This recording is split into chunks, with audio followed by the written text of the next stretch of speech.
This was going to be the first gathering of this original cast, new cast, this core group of people that were going to be part of making this movie. And we wanted to document it, but the most important thing was to hear it. Just as a fan of Star Wars, to see them all together was an incredible thrill.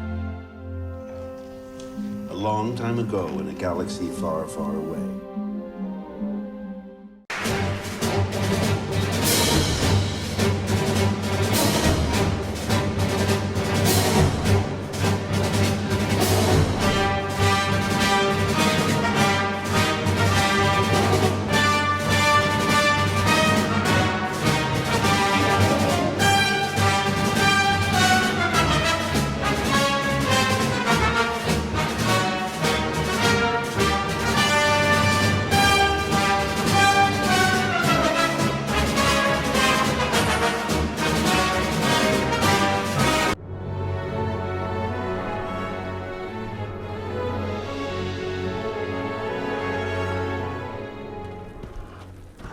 The flooding tunnel's over that ridge.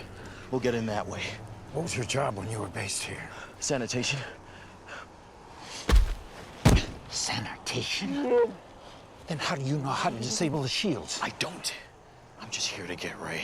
People are counting on us. The galaxy is counting on us. Solo, we'll figure it out. We'll use the Force. That's not how the Force works. Oh, really? You're cold? Sure you're up for this? Hell no. My first question to you is, Han Solo is now been in several decades, as well as Indiana Jones. Do you ever take any pride in the lineage of a character or the longevity of a character when it lives on that you portrayed? Does it connect to you personally at all, away from the screen? You know, the filmmaking is a collaborative enterprise. I'm a part of, and take the responsibility of being part of a film very seriously. And I've been very lucky in my career, and I'm grateful for that luck. Yeah. But I depend on the skill and the quality that other people bring to the project. I don't really spend a lot of time thinking about that.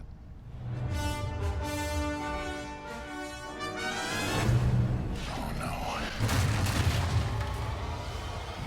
Is there another way out of here? No.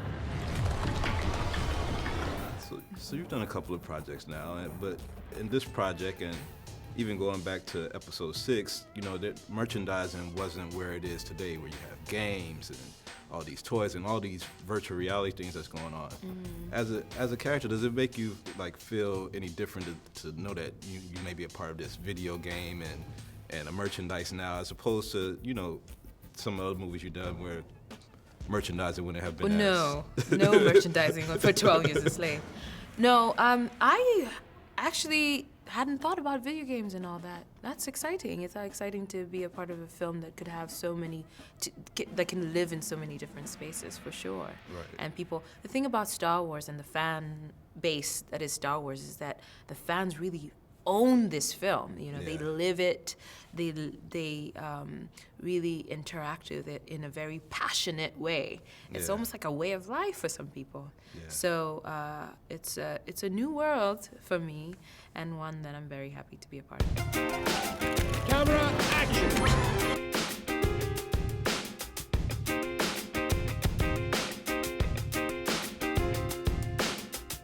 When you look at George Lucas, and I was reading up on Roger Ebert's review of Return of the Jedi, and he's like, he was crazy to think that he could make 9 movies. Like, do you ever go into a project and think that it has that much legs, you know, that it could go? You know, I think you have to take everything one step at a time. Having been involved in television as well, it is a leap of faith to think that any story you're telling is either worth continuing or that it has enough fuel in the tank to go, in the case of TV, 5, 7, 9 seasons, or whatever it is. In the case of Star Wars, you know, I know everyone feels like it was this sort of thing that was written. It was always inevitably going to be all these stories. But the truth is that the first Star Wars movie that was made, it was so powerful, and there was so much going on beyond the borders of what you saw. But I'm not sure how much it was clear. There was no written thing that there would be this extended universe. There was no. Yeah. It wasn't known as much as George knew what he wanted to do. He couldn't have possibly imagined what was going to be created in the novels and in the comics and in the graphic novels and in the animated series. I mean, this thing that he made, it was like he tapped into something that had more water pressure than he could have.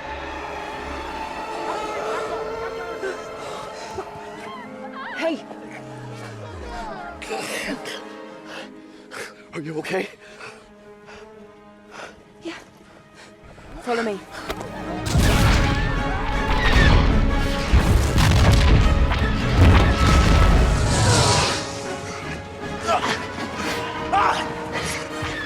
We can't outrun them! We might!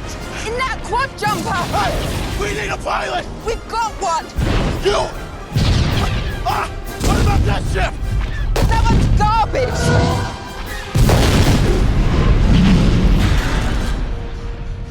The garbage will do!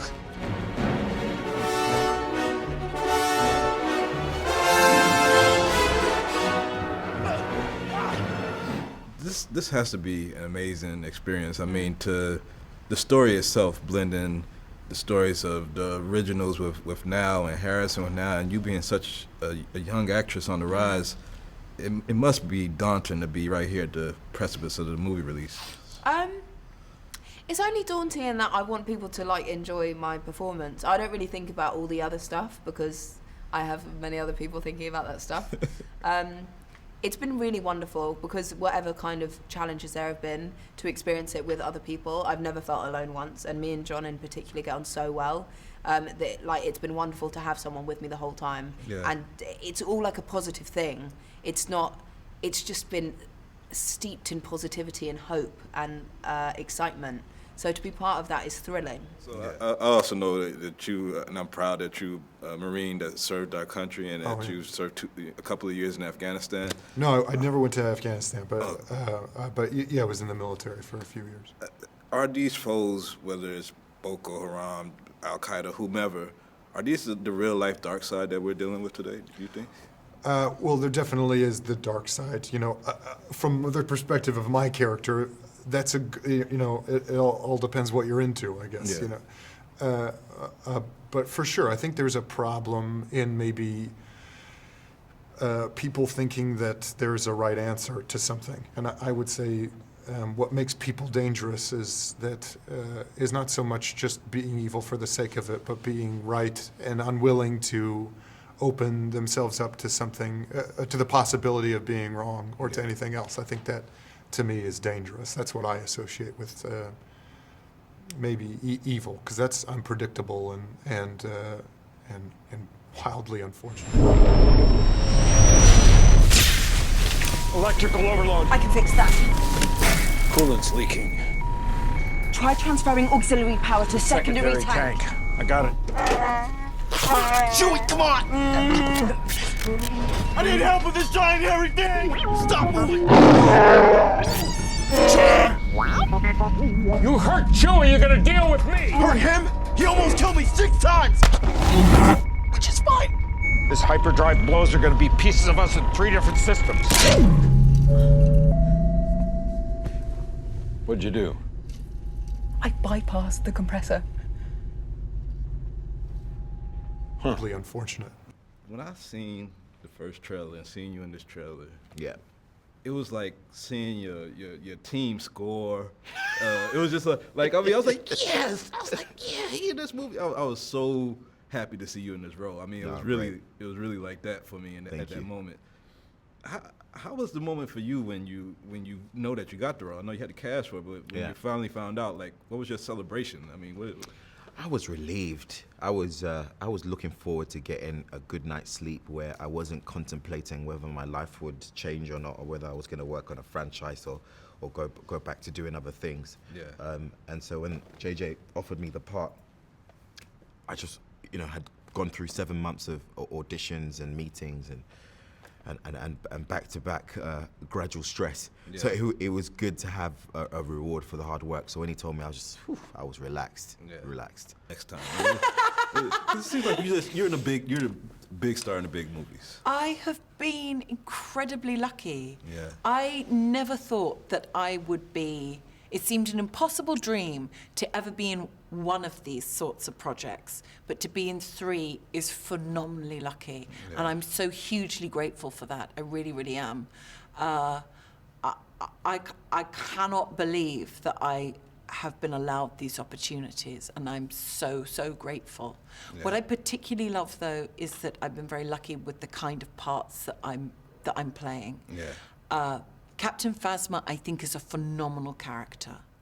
Not just because she is Star Wars' first on-screen female villain, but because we're presented with a character that looks incredible, that looks really badass, and also we relate to Captain Phasma because of her actions and her character.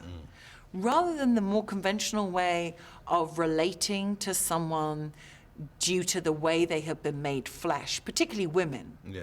Kathleen Kennedy asked me if I'd ever Googled female heroines.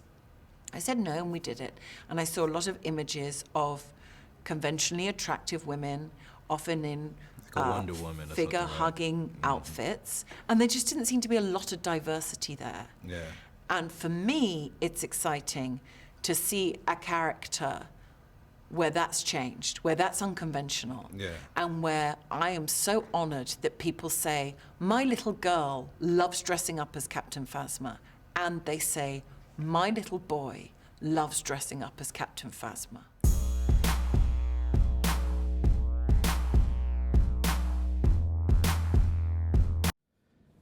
This series has already had a lot of diversity in it, with James Earl Jones and all these other Not characters. that much diversity. It was like Yeah, James big Earl Jones and characters. Billy D. That was basically it. There was big characters. But then They Jimmy were- Smits was in the prequels, that's true. Tony Knox was one of the Ewoks. That's so, right. I mean, so it was a bit diverse. Were you surprised at all just to hear the nitwit group on Twitter like having a heart attack about John Boyega being featured? So No, I much wasn't in it? surprised at all. I mean, it's like it's mostly nitwits to get on there and start saying that kind of stuff. You know, of course that was going to happen. Yeah. Because there's a lot of idiots out there.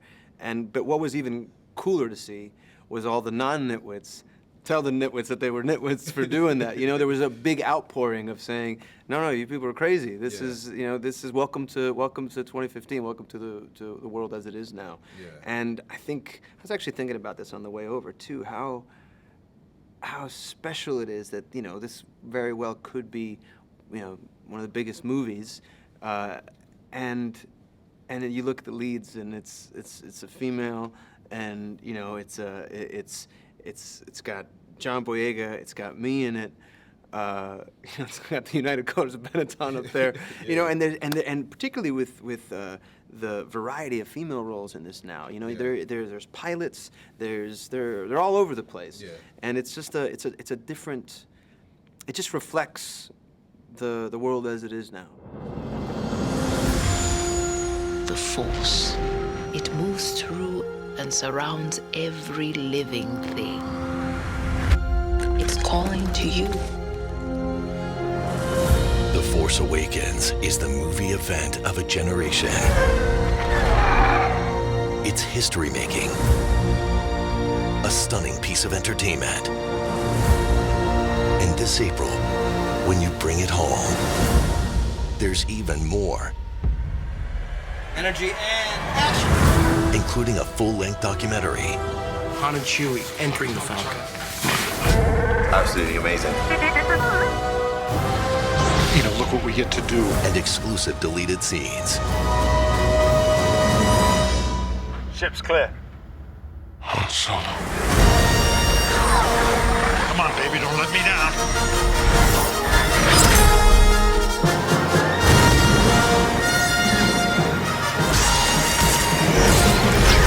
Star Wars: The Force Awakens on digital April 1st and Blu-ray April 5th.